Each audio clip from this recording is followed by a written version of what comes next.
un blast, c'est une sorte de transe. C'est-à-dire qu'il se retrouve un petit peu, grâce à certaines substances ou à des émotions intenses, il se retrouve dans une sorte de rêve éveillé qui lui fait un bon effet.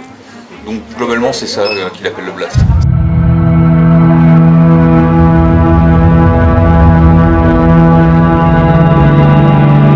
Bonjour à tous et bienvenue pour ce nouveau numéro de Philactère.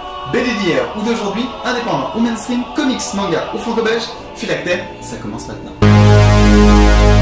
Le mois dernier a particulièrement résonné dans ma vie de lecteur, puisque sortait enfin le 4e et dernier tome de Blast, une histoire bouleversante créée en 2009 par Manu Larsenet. Blast, c'est une bande dessinée entre le roman policier et l'autobiographie fictive.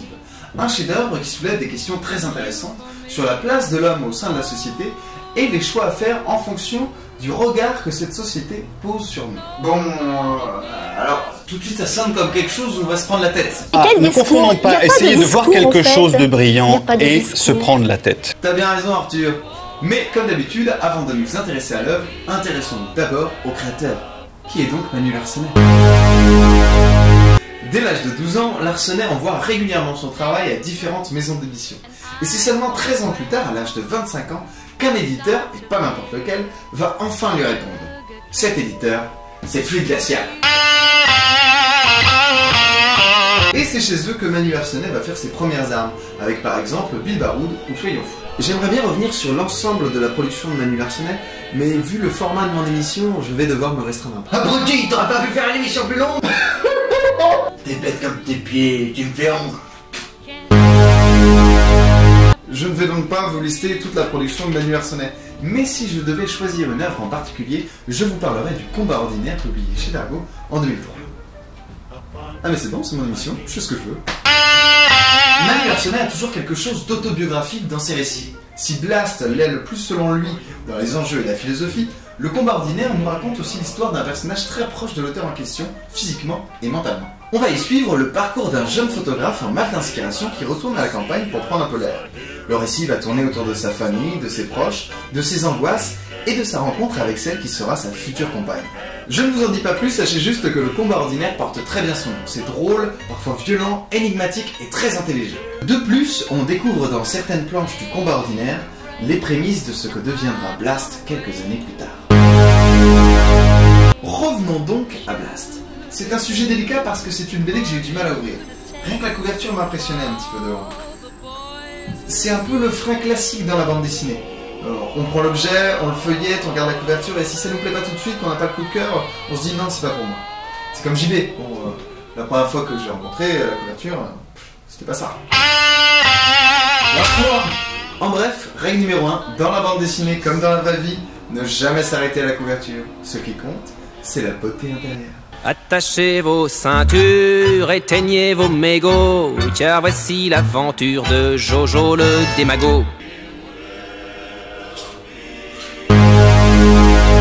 C'est bel et bien ce que vous confirmera Blast de Manu Larsenet, dans la forme comme dans le fond d'ailleurs, puisque Blast raconte justement l'histoire d'un homme au physique atypique, Polza Mancini, interrogé par la police concernant le meurtre d'une certaine Caroline.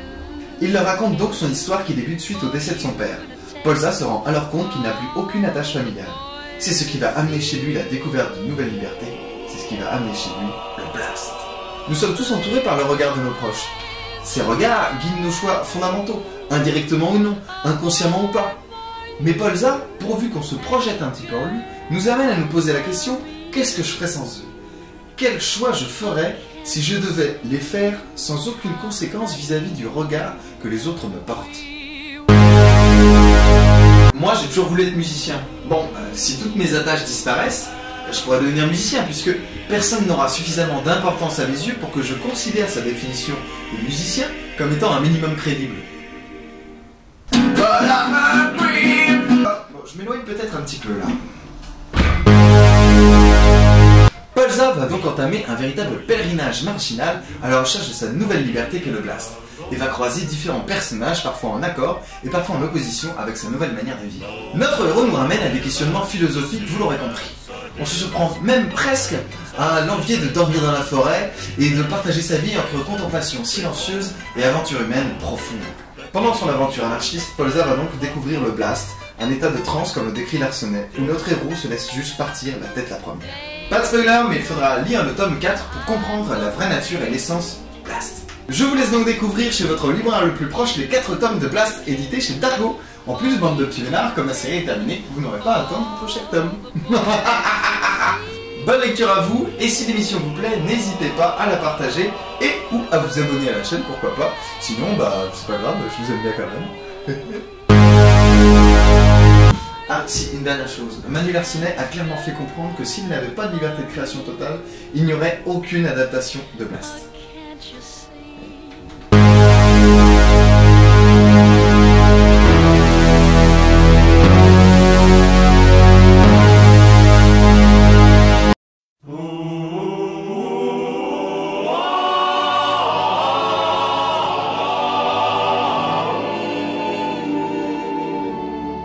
Oh, honey, picture me upon your knee, with tea for two and two for tea, just me for you and you for me alone.